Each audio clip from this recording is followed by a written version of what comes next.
ओम शांति शांति शांति। ओम।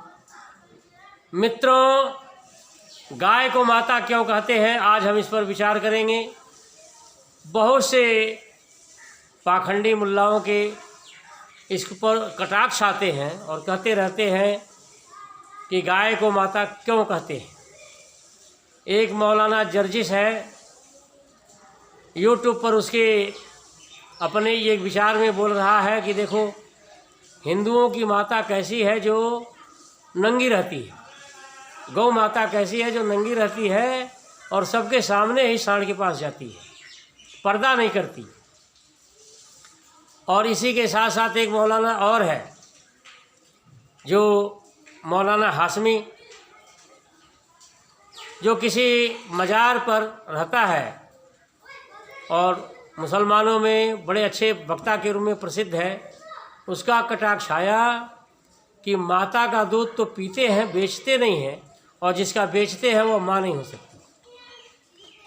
और इसी के साथ साथ मैं जब 1986 में आर्य समाजी बना तो एक व्यक्ति ने कटाक्ष करते हुए कहा कि आप लोग गौ को माता बोलते हैं और उसका जयकारा लगाते हैं, तो इस तरह से तो आज सांड आपका पिता हुआ, तो सांड को सांड पिता बोल करके उसका भी जयकारा लगाया करो।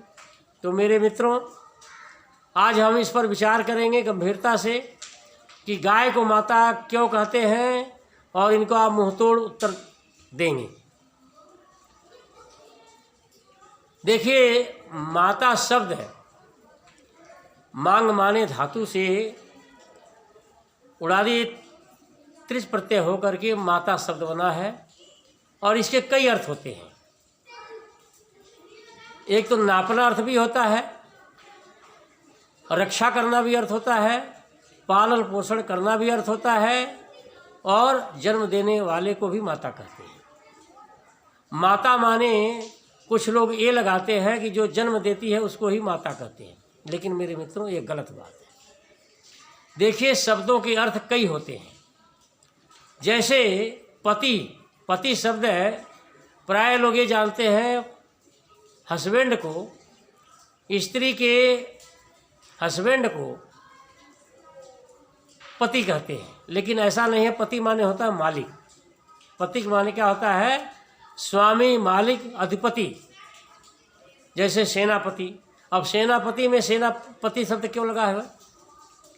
तो पति का अर्थ जो है केवल हस्बैंड के अर्थ में ही नहीं प्रयोग होता है। पति माने होता है स्वामी, मालिक, वर्चस्व वाला। इसीलिए राष्ट्रपति शब्द का अर्थ है, कई ऐसे कहते हैं कि देखो, महात्मा गांधी को पिता कैसे कह सकते हैं? क्या उन्होंने देश को जन्म दिया था? कई ऐसे नासमझ लोग तर्क करते हैं कि महात्मा गांधी को पिता कहना कितना गलत है। पिता कहना ही नहीं चाहिए, क्योंकि उन्होंने भारत को जन्म नहीं दिया था, तो पिता कैसे हो गए? तो पिता का अर्थ यहाँ इसी तरह से पिता का अर्थ भी कई होता है। पिता माने होता है रक्षा करने वाला। पा रक्षणे धातु से पिता शब्द बना है, जिसका अर्थ होता है रक्षा करने वाला। और सचमुच में मानो या न मानो, महात्मा गांधी भारत के सबसे बड़े रक्षक थे। जो मानते हैं मानते हैं, नहीं तो देखो, भगवान राम के विरोधी भी हैं, भगवान राम को मानने वाले भी हैं। भगवान राम के चरित्र से बहुत से लोग शिक्षा ग्रहण करके अपना जीवन सुधार लिए, और बहुत से जैसे नवीन बौद्ध लोग और पेरियार भगवान राम की बड़ी बुराई करते हैं। इसी तरह से भगवान कृष्ण के भी मानने वाले भी हैं, बुराई करने वाले भी हैं। महात्मा गांधी को मानने वाले भी हैं, बुराई करने वाले भी हैं। और देखना, धीरे धीरे भगवान राम को मानने वाले कम हो जाएंगे और विरोधी ज़्यादा हो जाएंगे, क्योंकि जितने भी ये नवीन बौद्ध बन रहे हैं, ये सब के सब भगवान राम का विरोध करते हैं। तो ऐसे किसी के विरोध करने से कुछ नहीं हो जाता है। सत्य तो सत्य ही रहेगा। निश्चित रूप से महात्मा गांधी भारत के राष्ट्रपिता थे, और यह उपाधि ऐरू गैरू नथु खैरू ने नहीं दिया था, भारत के महानायक सुभाष चंद्र बोस ने दिया था। तो राष्ट्रपिता, पिता का अर्थ यहाँ जो है रक्षा करने वाला होता। तो राष्ट्रपति, कई लोग कहते हैं कि देखो राष्ट्र का कोई पति कैसे हो सकता है, तो राष्ट्रपति का मतलब राष्ट्र का स्वामी मालिक, इसीलिए महिला भी राष्ट्रपति कहलाती है। तो ये शब्दों का अर्थ है प्रसंग के अनुसार लगाना चाहिए, लेकिन मूर्ख लोग एक अर्थ को ही सर्वत्र लगाते रहते हैं और उल जुलूल दुष्प्रचार करते रहते हैं।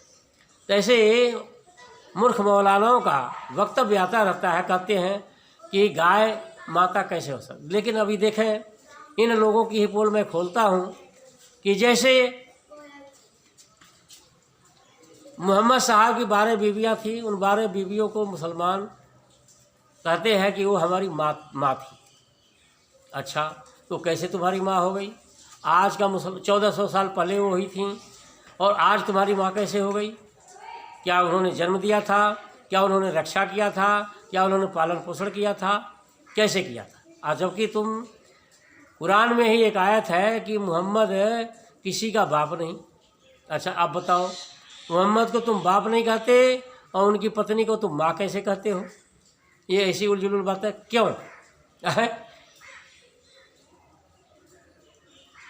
जैद जो पालक पुत्र था, उसकी पत्नी से मोहम्मद साहब की शादी हुई।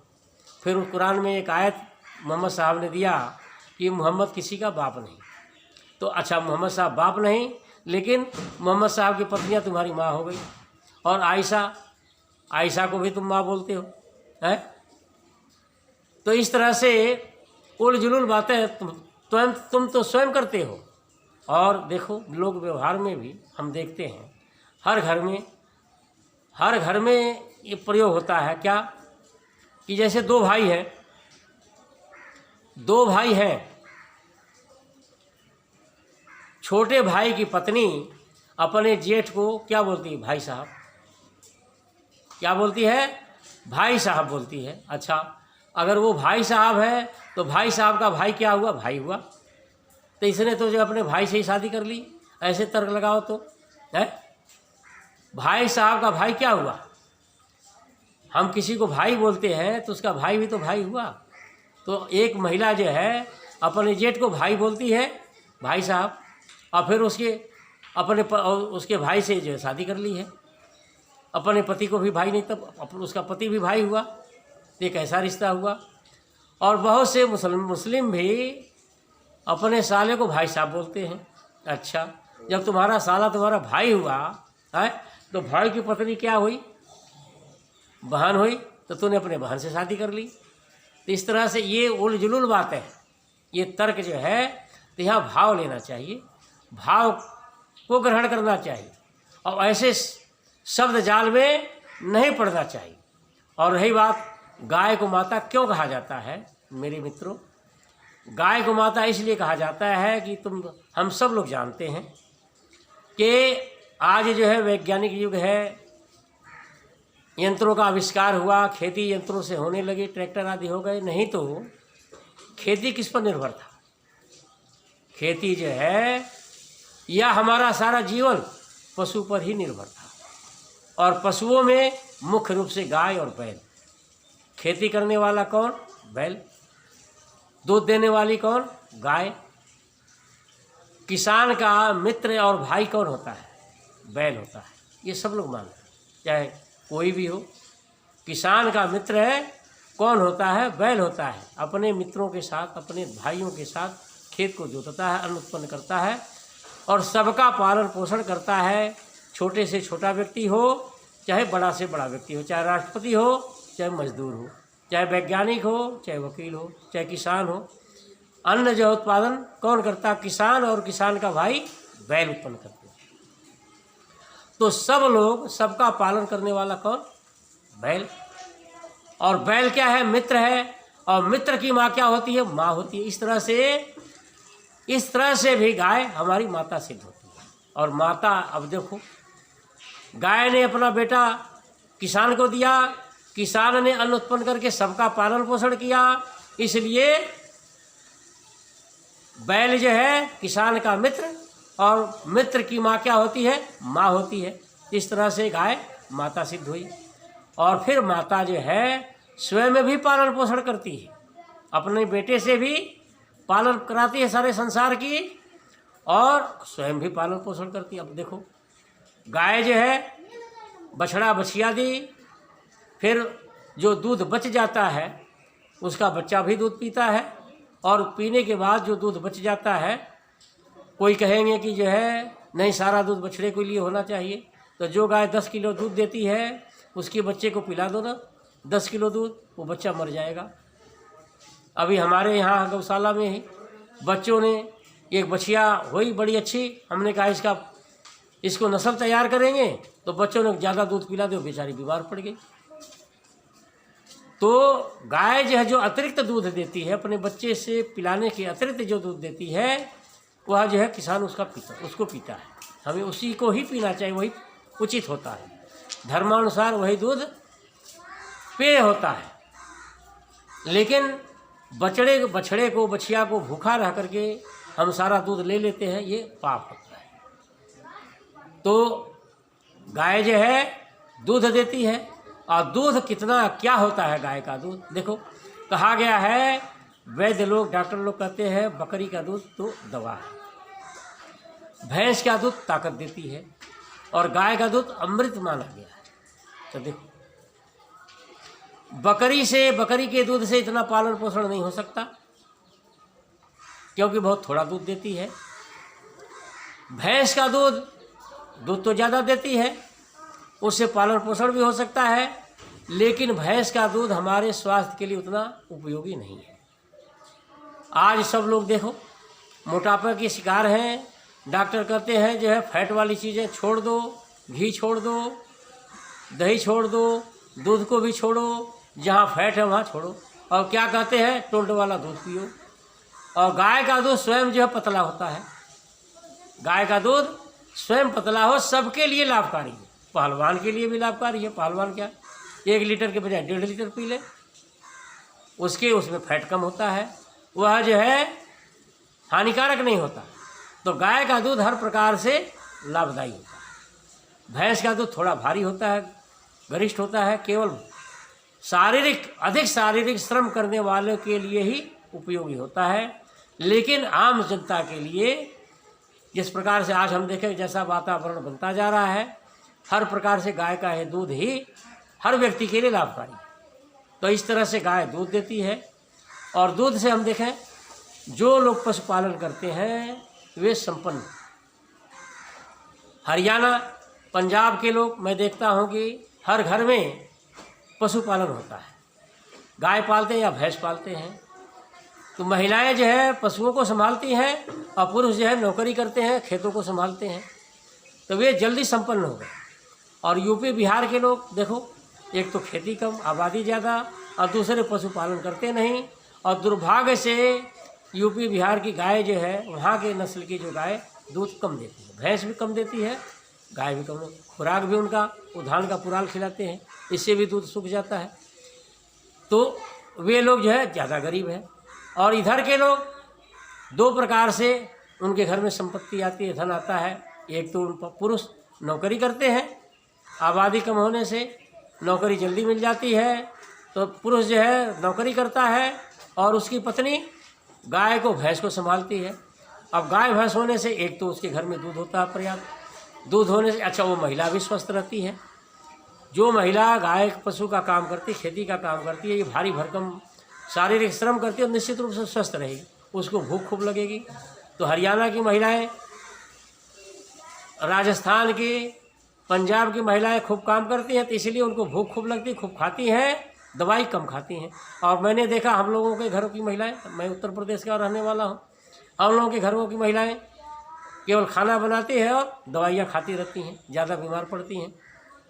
और इन्होंने क्या कहा, हरियाणा आदि प्रांतों की महिलाएं, जैसे दिल्ली के गांव की महिलाएं, हरियाणा की, पंजाब की, राजस्थान की महिलाएं पशु को पालती हैं, श्रम करती हैं, दूध का उत्पादन होता है, दूध भी पीती हैं, घी भी हो जाता है, मक्खन भी हो जाता है, छाछ भी हो जाता है, तो उतने सब्जी की भी आवश्यकता नहीं पड़ती। इस तरह से अब फिर हम लोग उत्तर प्रदेश बिहार में जंगल काट काट करके जो है लकड़ी जलाते हैं, उपले कम होते हैं, पशुपालन कम होता है, इसलिए उपले का प्रयोग कम होता है और लकड़ी पर ही निर्भर रहते हैं। तो इस तरह से वहाँ वन की कटाई भी ज़्यादा हो गई, और अब वन की कटाई होती तो सबके पास वन नहीं, तो लकड़ी खरीदते हैं, ईंधन खरीदते हैं, इस तरह से उनका पैसा वहाँ ज़्यादा खर्च होता है। और इधर की महिलाएं उपले बनाती हैं, उपले बनाने से शारीरिक श्रम करती है, स्वस्थ भी रहती हैं और ईंधन की बचत भी होती है। तो देखो खाना भी बनाती हैं, उसी उपले पर दही भी जमाती हैं, पानी भी गर्म, मैंने देखा पानी भी गर्म करती हैं, और गाय भैंस के लिए बिनौला आदि जो है दलिया भी उसी उपले पर ही पकाती हैं। इस तरह से उनका ईंधन भी बचता है, दाल सब्जी के ऊपर ज़्यादा सब पैसा नहीं खर्च होता, घी नहीं खरीदना पड़ता, दूध नहीं खरीदना पड़ता, कितना ही लाभ देखो। और साथ साथ अधिक गोबर होने से देखो अन्न का उत्पादन भी इन प्रांतों में जहाँ पशुपालन ज़्यादा होता है, गाय भैंस ज़्यादा पालते हैं, वह अन्न का उत्पादन भी ज़्यादा होता है। क्यों? क्योंकि हालांकि हरियाणा पंजाब की भूमि उत्तर प्रदेश की भूमि से अच्छी नहीं है, उत्तर प्रदेश की भूमि ज़्यादा उर्वरा वाली है, और हरियाणा की पंजाब की भूमि जो है रेतीली भूमि होती है, वहाँ उत्पादन कम होना चाहिए, लेकिन उत्पादन ज़्यादा होता है, गेहूं का भी, धान का भी। अब पानी हरियाणा में पानी कम है, फिर भी धान का उत्पादन बहुत ज़्यादा होता है। उत्तर प्रदेश में पानी ज़्यादा है, फिर भी धान का उत्पादन कम होता है। मैंने खूब खेती करी है, मैं सारा अनुभव जानता हूँ। तो क्यों होता है हरियाणा में उत्पादन ज़्यादा? एक तो ट्यूबवेल की सुविधा हो गई, दूसरे गोबर की खाद भी ज़्यादा होती है, गोबर की खाद ज़्यादा होती है। उत्तर प्रदेश में हम भी खेती करते थे, हम तो जो है खाद क्या, घरों में जो लकड़ी जलती उससे राख बन जाती, उसी राख को ही खेत में छींटते थे, तो अनाज कम उत्पन्न होता था। और यहाँ देखते ऐसे इतना खाद डाल देते गोबर की कि जो है खेत जो है काला हो जाता है। तो इसलिए इन प्रांतों में अनाज भी उत्पन्न ज़्यादा। तो देखो ये पशुपालन से, गाय के पालन से कितना ही लाभ। तो इसलिए मेरे मित्रों, गाय हमारी रक्षा करती है, हमारा पालन पोषण करती है। गाय का बेटा किसान का मित्र होता है, जो खेती में सहायक होता है, और मित्र की माँ जो है माँ होती है। इसलिए हिंदू लोग बड़ी श्रद्धा से गाय को माता कहते हैं। तो अरे मूर्खों सुनो, जो तुम कटाक्ष करते हो कि जो है गाय को माता नहीं कहना चाहिए, तुम ये मूर्खता वाली बात करते हो। ये मूर्खता की बातें छोड़ो और सत्य को अपनाओ। गौ माता की जय बोलो, गौ माता को पालो और गौ माता की रक्षा करो, गो हिंसा को समाप्त करो। तभी भारत में, विश्व में शांति आ सकती है और तभी सब लोग सुखी हो सकते हैं। इसलिए